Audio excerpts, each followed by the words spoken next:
Hi, if we could get everyone seated, please. We'd like to start the next session.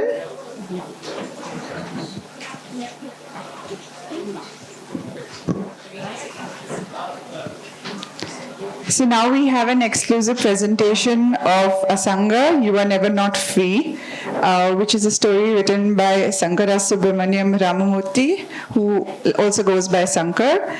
And he's going to walk us through the book and talk to us about it.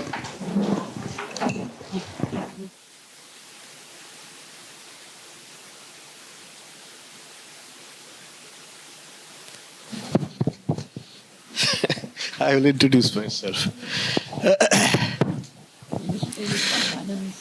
Hi. Welcome to this session on the book Asanga. My name is Shankar. I go with a very long name. I used to be very unhappy with the fact that my parents gave me a very long name. So I used to call myself Shankar for a long time. But then I decided to reclaim my name, saying that, look, this is who I am. So now I put the whole name, even though some of the computers still don't find it used because it's more than 28 alphabets. So anyway, so that is me. My one part of my life has been I've been a consultant, and Armida gave me some idea about her work that we did together in Sion Hospital, etc. So I've been a consultant for many years, and before that I was an HR person. And some of you youngsters who are here, I was a student of personnel management, human resources management. I passed out from Tata Institute of Social Sciences. So that's one part of my life. I think the pandemic brought in a new aspect to my life, which is I became an author. So there was time. So I said, okay, why not I try my hand at writing? And I started writing.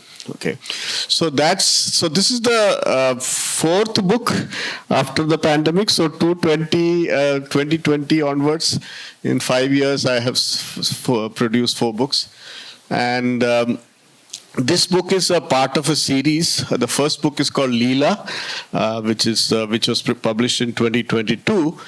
This book was published last year. This is Asanga, and this is part of a trilogy. So a next book will come sometime in 2027. I haven't still named the book. Anyway, so what is Asanga? Do you all know what is Asanga mean? Anybody? No? Asanga means unattached, okay? Unbound, okay? Always free, okay? So Asanga is like Teflon, nothing attaches to it, okay? That's basically one way to understand Asanga. Asanga is also a name of a very famous Buddhist philosopher, but that's not how this title came about, okay? So it says, you are never not free. So that's the whole title of the book, okay? So we always think that we are bound, we are limited, okay? I'm here, I can't be there. You are there, you are not here, right? So space limits us, right? Time limits us. Okay, I have already lived 63 years of my life, okay? I have not many years left. You have maybe more years left. So time is another limitation that we have. I know how to do this kind of talk or do consulting, but I can't do things that Dr. Armida does. So that's a limitation. So like that, I can think of hundreds of limitations that I have and how I am bound. And I'm not completely free. But that is based on a certain assumption that I have about myself. And that's what this book is all about, okay? All right, so let me move on. Where did I keep that? Okay. Okay, so just I'll read a little bit.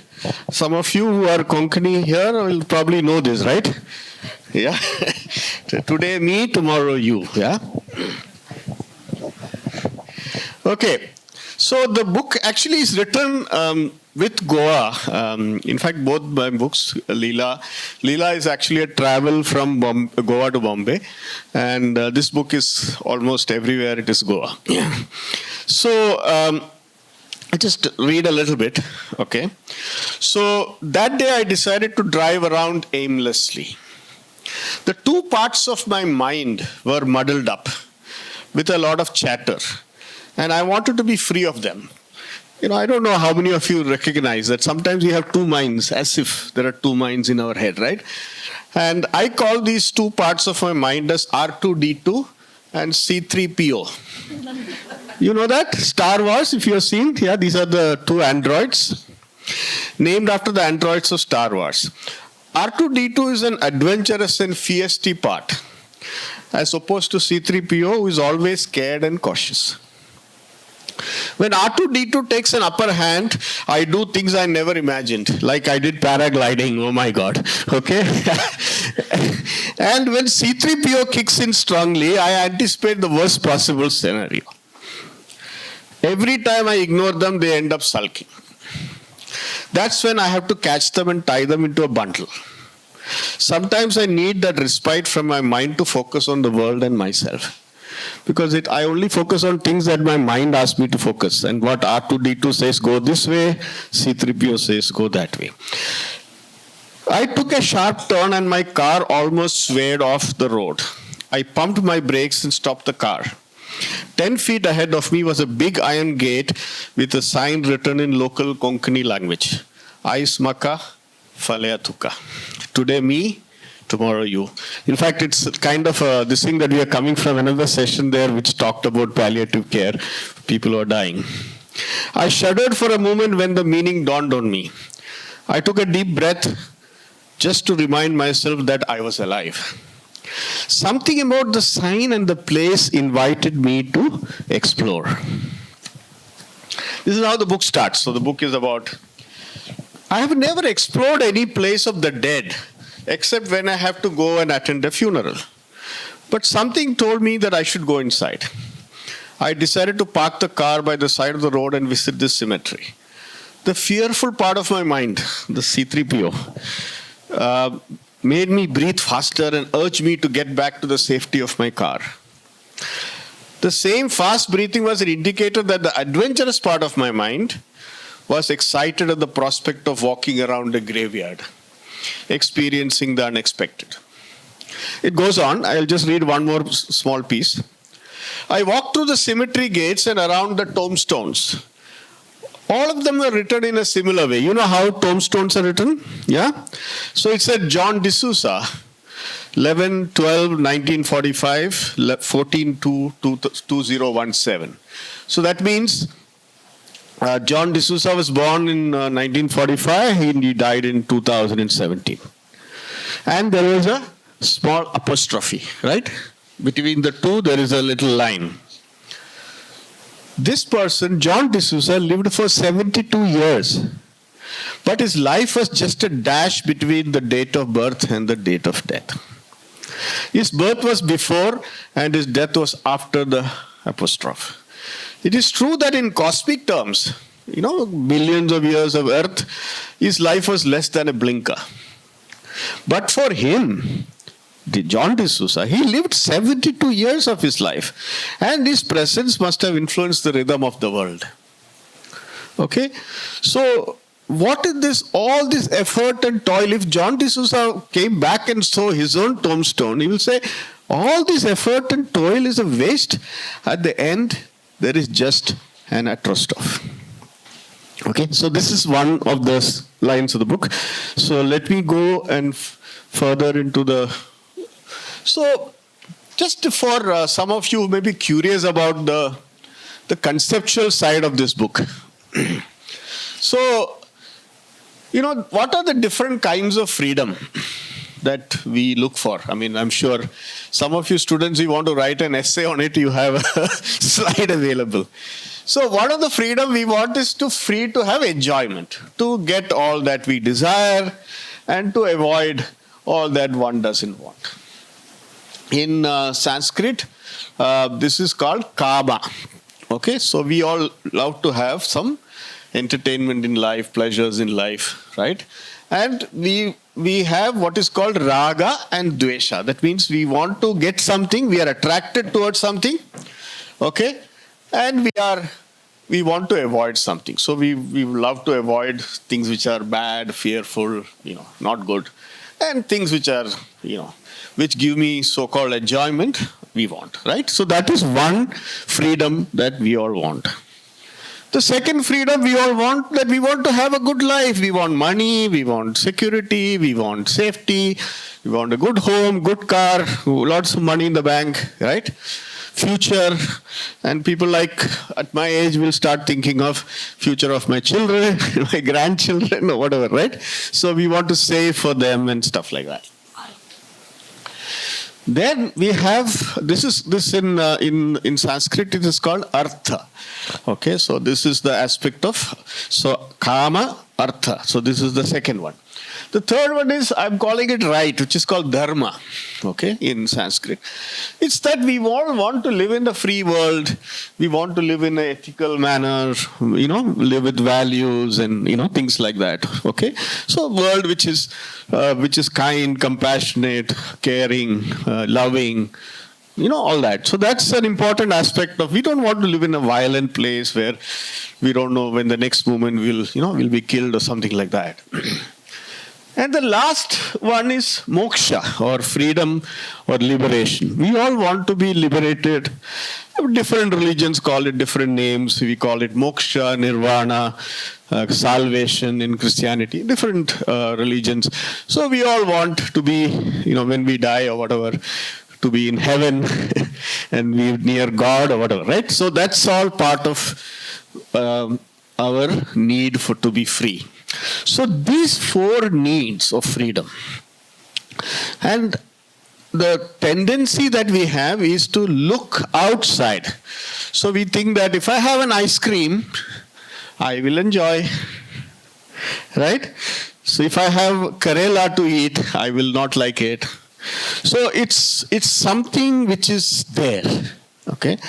It's like the story of the musk deer, okay, which, that famous perfume, which generates this perfume in its own gland, but searches around the whole world for the smell, where it is coming from. So many times we don't realize that the freedom is not out there. Freedom is in here. Okay, so this is the way the book will proceed. Okay, yeah. So let's go further. So what are the perspectives that we have about freedom? So one perspective says that when I have enjoyment, wealth, rights, and spiritual growth, I get freedom. When I have all needs fulfilled, I am free. Does that ever happen? No. You may have wealth, but you may not have pleasure. You may have wealth and pleasure, but you may not have rightful way of living. You may have three, but you may not really get moksha. So it's not, maybe a few handful, maybe Jesus or a Buddha or whatever. Maybe they had, but not all of us. The second perspective is, freedom is internal and nothing can give us freedom unless we feel free. Nobody can give me freedom. I have to feel free.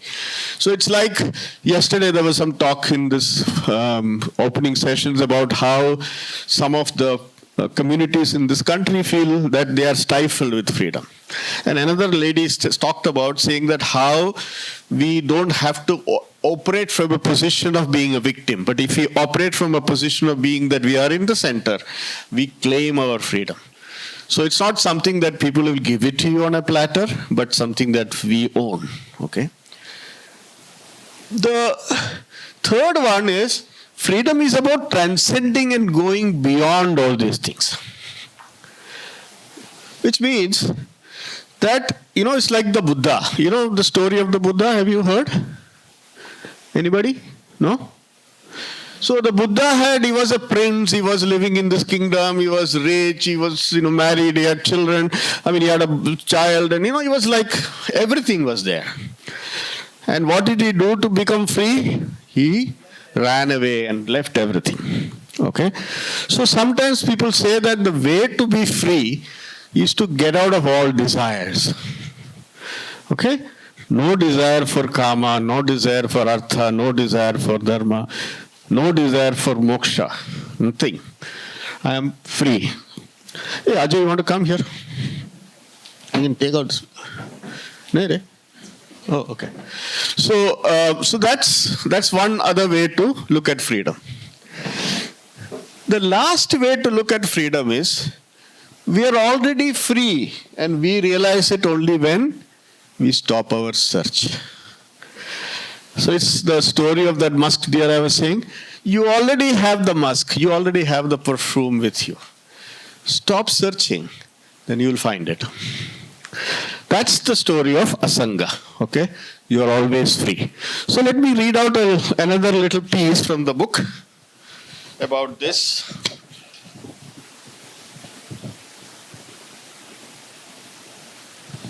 So this is a story about a washerman. You know, people in the olden days, even today, I think in some of the villages, you have washermen who will come home, collect clothes, okay, and take it to the river and wash it, and then they will put it out in the sun to dry. And in the evening, they will fold it and bring it back to you, right?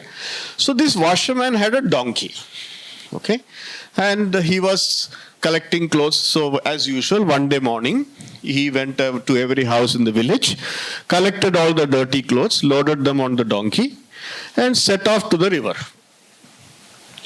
One day, after reaching the river, he gasped in horror. He reached the river, he's got the clothes, he got the donkey, but he had forgotten the rope to tie the donkey. Now, without the rope, he could not tie the donkey to the tree. If the donkey remained untied, it will walk away. Because he has to leave the donkey there and he has to go to the river and wash, right? So if you don't tie the donkey will run away. And if the donkey is run away, he would lose his livelihood because that was the main thing that he was using, right?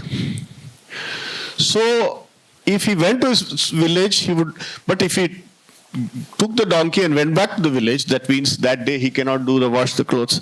That means he won't make money that day. So there's a problem. So he was sweating anxiously when a wise man walked up to him and asked him about his trouble. What's happening? So he told him that, look, sir, I don't have the rope. So what do I do now with this donkey?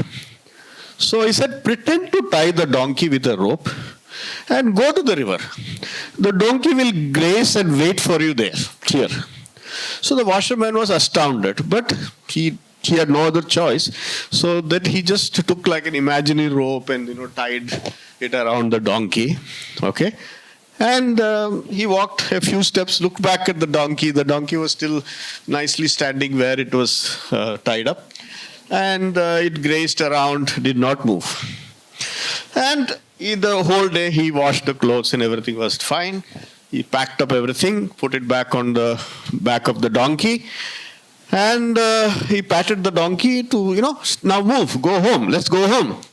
The donkey was not moving. He tried, how to make the donkey move is very difficult, okay? So he tried all kinds of things, the donkey was not moving. So he rushed to the wise man again. And he said, what do I do now, this donkey? So he said, what did you do? You pretended to tie the donkey, right?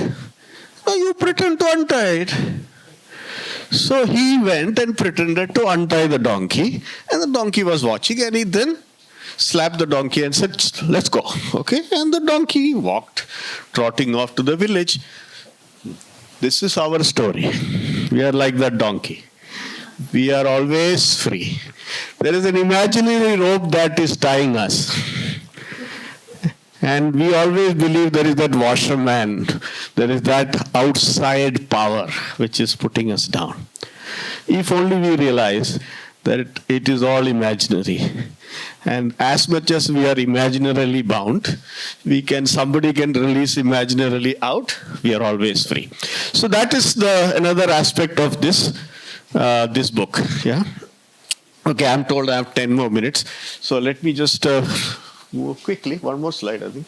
Okay, I've done that. Okay, so what is this perspective? This is the last slide I will use. So let me just do a little simple experiment for 2 minutes. So, for example, this is a keychain, correct? I see this keychain. You see this keychain, correct? I am not this keychain. Sure? No, any problem? No problem, right? I am not this keychain. I am seeing this keychain, right? This is different from me. Okay. This is my hand. I am seeing my hand. Hopefully the hand is not seeing me. So I am not the hand. Sure? Right? I have thoughts, ideas, expressions in my mind, feelings. You all have, right? But you are aware of them. They are not aware of you, right? The thought doesn't tell you, hey, listen to me.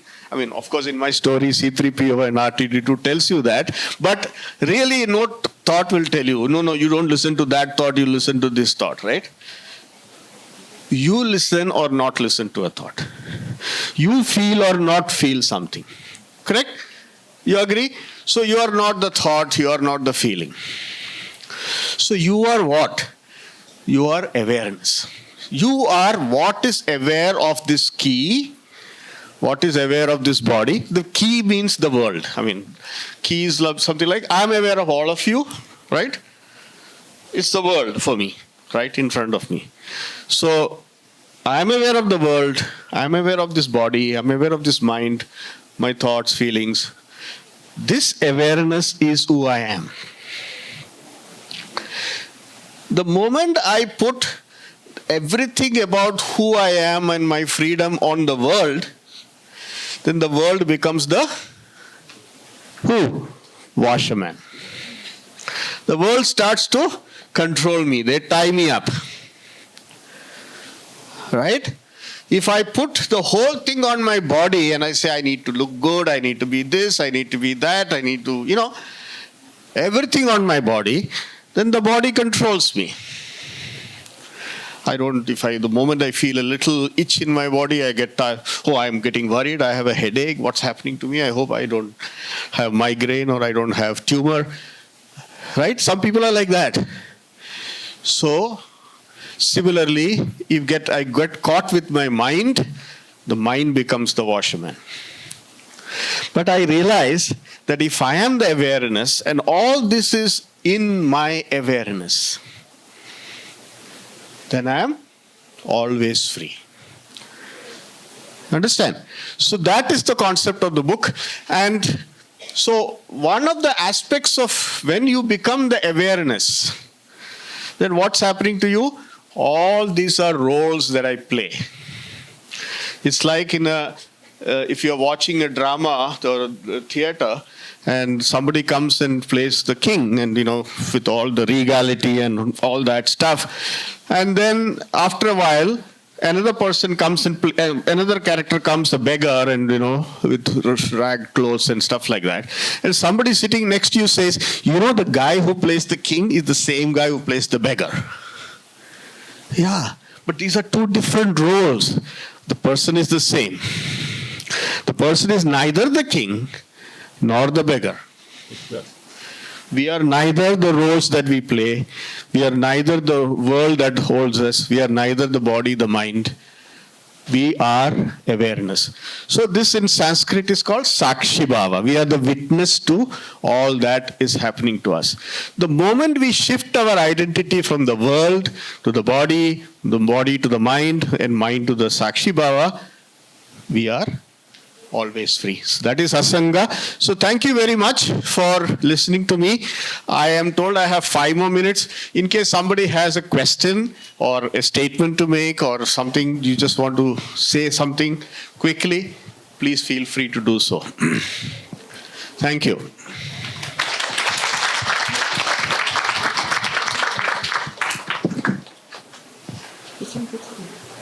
Oh, yeah, okay. So the book is available at, what is it called? No, the other one. Dog Years. It's available at Dog Years. There are only about 15 copies there, in case it is available on Amazon. And yeah. Oh, there is one slide which I can put up, which will show you the. Sorry. Yeah. So this book is available. You can take a picture of this, so you can get the book. Yeah. So one thing. So I'm his wife, but I also want to say that of course, it's my husband. I'm selling the book, but it's a really fun book. In case y'all are led by his talk to think it's a deeply spiritual, heavy book, it is not. It's actually a really fun book, which continues in the whole story of this exploration of, the crazy adventures of Sankarasubramanyan. So it is a story. It's not a more abstract kind of book. And like my sister said to him, Shankar, were you tripping on something when you wrote it? Like, it's completely out there. I hope you enjoy it. I know Dr. Amida found it really strange. So. Thank you. Anyway, I hope you'll enjoy it. Thank you, Sankar. If anyone would like to meet him and have a discussion on any aspect of his book of freedom, you can meet him outside. And the books are on sale, like he said. Our next 2 sessions are going to be fun ones related to comics, so please don't go anywhere.